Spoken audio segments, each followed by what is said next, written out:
You're listening to Beyond the Sermon, the podcast of First Methodist Church in Collingswood, New Jersey.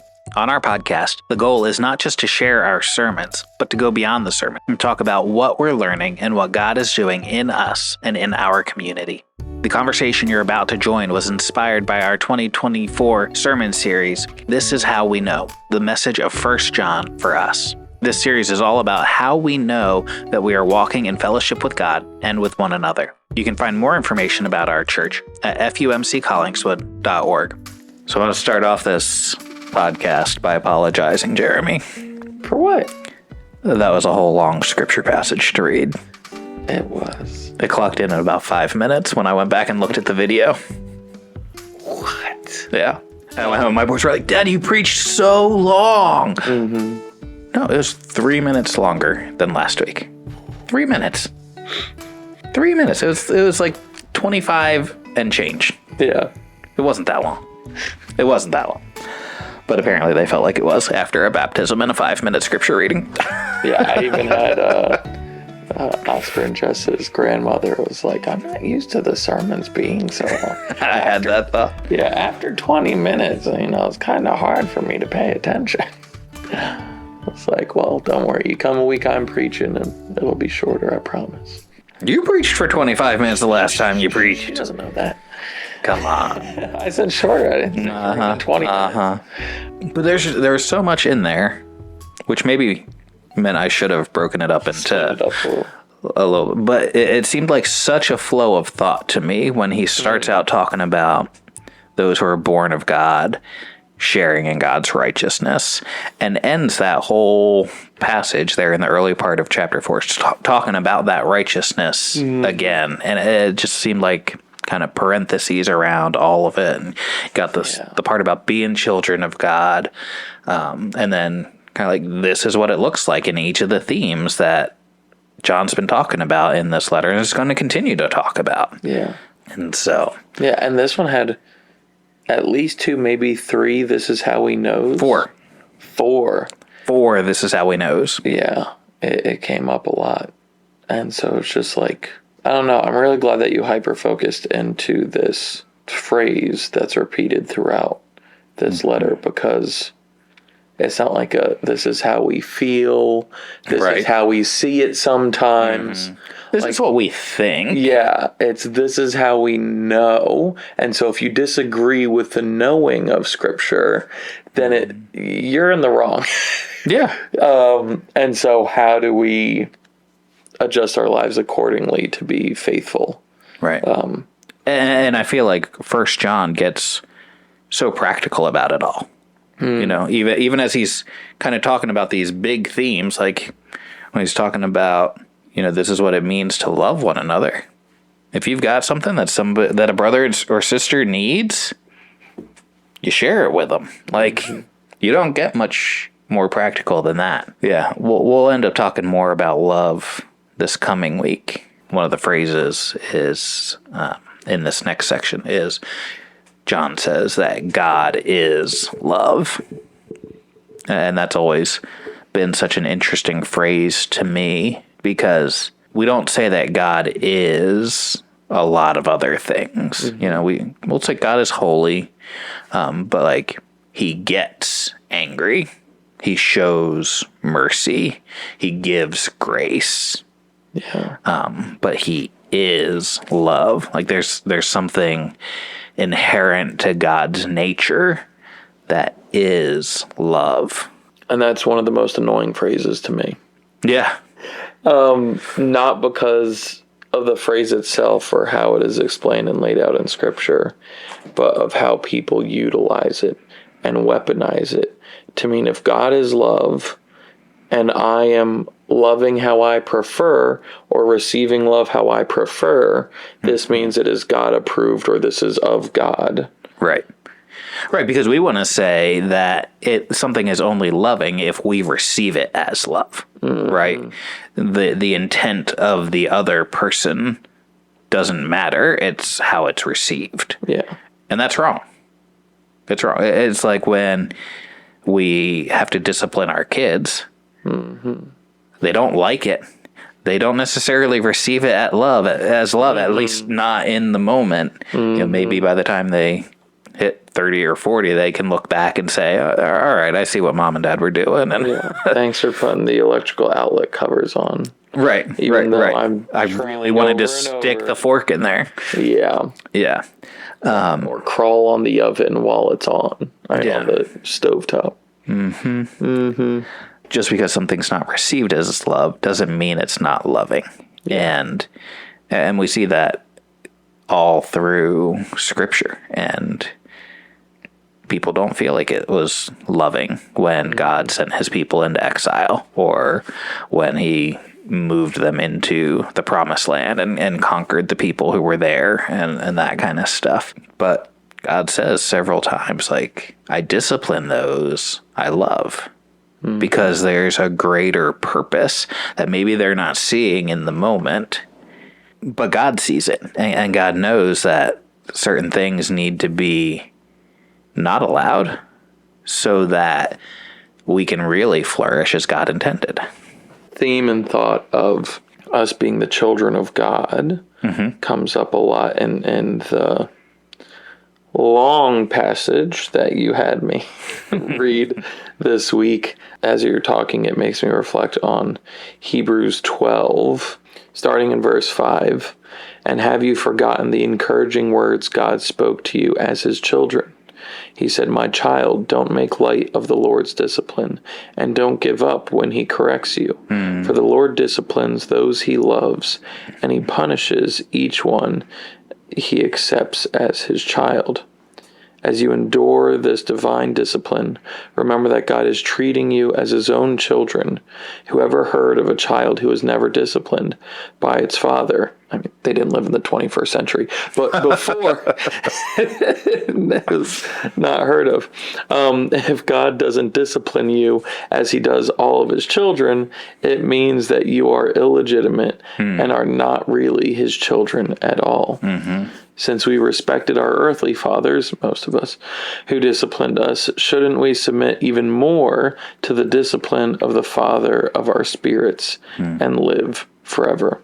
For our earthly fathers disciplined us for a few years, doing the best they knew how. But God's discipline is always good for us, so that we might share in his holiness. No discipline is enjoyable while it is happening. It's painful. But afterward, there will be a peaceful harvest of right living for those who are trained in this way.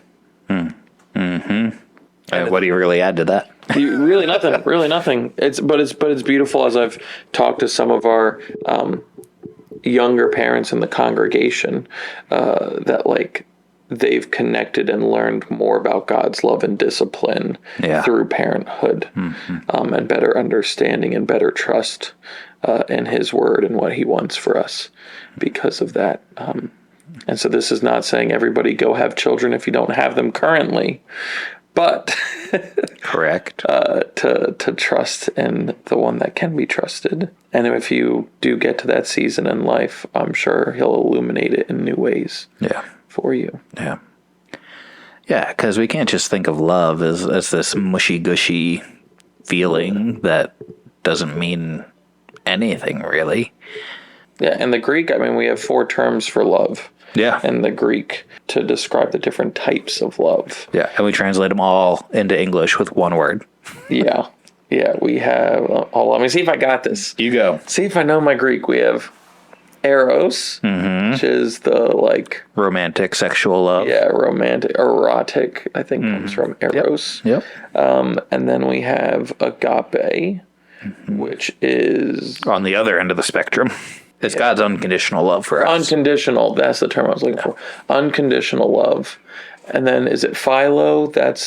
Or what's the one that's... Phileo. Philo, which is like what Philadelphia is rooted in. Yeah. For brotherly love. What's the 4th? Philia, meaning love, and adelphoi, meaning brothers. So brotherly love there. The 4th is storge. Oh, is that like love for a baby? Because of storks? No. You don't know. He doesn't know. I do. I want to make sure I get it right. It's commonly like the love between friends. So different than brotherly love. You were wrong? I was wrong. He was wrong, ladies and gentlemen. That's staying in. I was wrong. So storge is more of the parental affection, that nurturing care. I was right. You were right. You were right. You were right. Let it be known forever and always on this podcast that Jeremy was right this one time. I'll take it. It's a first. We should have a bell. I'll do a bell effect to ring it. I was right. Wow. I was just guessing a stork. I didn't actually know that. No, I don't think there's any relation there. Yeah. You got it right. Yep. So there you go. So you've got like romantic love, brotherly love, like between peers, parental love, and then agape, just that unconditional love. And when we talk about love in the world, I feel like it's primarily the eros or the philo. How do you pronounce it? Phileo. Steak. Yeah, and I would say that one, that phileo kind of love, has even dropped out a lot in recent years. I think we get some concept of love from a parent to a child in our culture. Yeah. And then everything else is sexualized. Yeah. Everything else is pushed and the into parental eros. one, I feel like, yes, it's separate and all parents experience it, but it's so unlike the others that you're like, I don't know how to describe it. Like when you first become a parent. And so it's definitely there, but I don't think it's like discussed as a separate type thing, even though parents know and feel it as separate. Does that make sense? Like in conversational. Yeah, I think there's just such a lack of reflecting God's unconditional love. And when people attempt it and they humanize it, it becomes like, just let people do whatever makes them happy. Yeah. And if they're happy, Right. no matter the conditions, then we are succeeding at unconditional love. Because we've elevated our immediate happiness as one of the highest virtues and values within our culture. And so I'm assuming that's one of the values of this church as we look at our Visions Committee values, is happiness. Happiness, yeah. Yes. We want to make everybody happy all the time. But you know what happens when you try to make everybody happy? Nobody's really happy. You can't do it. You can't do it. And every choice you make to try to make somebody happy is going to make somebody else unhappy. Yeah. And so you got to choose. I even look at the cross when they're trying to get Jesus crucified. Once he's announced that he will be crucified, you have all these people cheering, and then you have all these people mourning. And it's just like Pilate had no shot at making everyone happy. Yeah. Well, and then he put the sign above him, right? Yeah. Jesus of Nazareth, King of the Jews. And then the Pharisees were like, no. Can't we change that to he claimed to be King of the Jews? Yeah. But you just can't win sometimes. No, absolutely not. And so how do we, as a church body and as individuals, show God's love in the truest sense that we see in Scripture to this world that promotes the concept of love a lot? Yeah. And yet... I think it goes back to what John says. You know, he said, this is how we know what love is. Jesus Christ laid down his life for us. And we should do the same. Specifically to the brothers and sisters within the church, but ultimately to everybody, right? Like, how else are they going to see the love of God if not through God's church? And so I think it means wrestling with what does it look like to lay myself down for the sake of someone else without necessarily laying down my convictions. You know, we can still believe what we believe God has revealed to us in Scripture and still will the best for other people. We can still serve other people. We can still show kindness and graciousness to people even when they don't agree with our strongly held convictions. And so I think that's just a big part of it, is what's it mean to lay down myself? You know, it might mean that I don't always have to be right in a conversation. It might mean that I get out there and serve in our community, even when there's a lot of groups within our community that may not agree with what we would want to see happen in our community. You know, one of the ideas that came to my mind last year is we were having Porch Fest in September. You know, you got people walking all over town, going, listening to music on different people's porches and stuff. I was like, we should open our doors on that Saturday, put a sign out front like, hey, public bathroom. If you need, you know, you're walking around going to all these things, like, if you need a bathroom, stop in here. Yeah. Doesn't mean you have to leave with a piece of paper in your hand. It doesn't mean, you know, they have to sit and listen to a 30-second sermon before they go into the bathroom. Just thinking like those timeshare things. Yeah. Stay this place for a couple days, but 2 hours you have to be here. Yeah. So just, you know, simple things like that. But I think it's finding ways like that where we're doing what's best for somebody else without any expectation in return, without coupling it with some kind of scripture presentation or salvation presentation. You know, we can just love people. We can just do what's best for them in the moment. And that's one of the things that, like, in my last sermon, of like, they're looking for the light even if they don't acknowledge that it's Jesus. Yeah. And so if we are doing it right, then they will see the holiness in our love and in our actions that isn't out in the world. So it's not like, why are you wasting time and resources and then not giving the gospel message as soon as they're in the doors? I think the message doesn't always have to be verbalized. There's some quote, it's like, share the gospel wherever you go and sometimes use words. Yeah, it's often attributed to Francis of Assisi. Whether he actually said it or not is debatable. He was too busy trading clothes with homeless men. Yeah. It's true. It's true. Yeah. It's true. It's like that's a holy level where he would see a person that had more worn and messed up clothes than the last homeless person he traded clothes with, and he would trade clothes with them so that they would have something better to wear. I don't know if this statistic is still accurate, but something that was shared a lot when I was in seminary was the idea that it takes 7 personal interactions with a person on average before they're open to hearing the gospel from someone. If that's true, we got to get a lot more interactions in.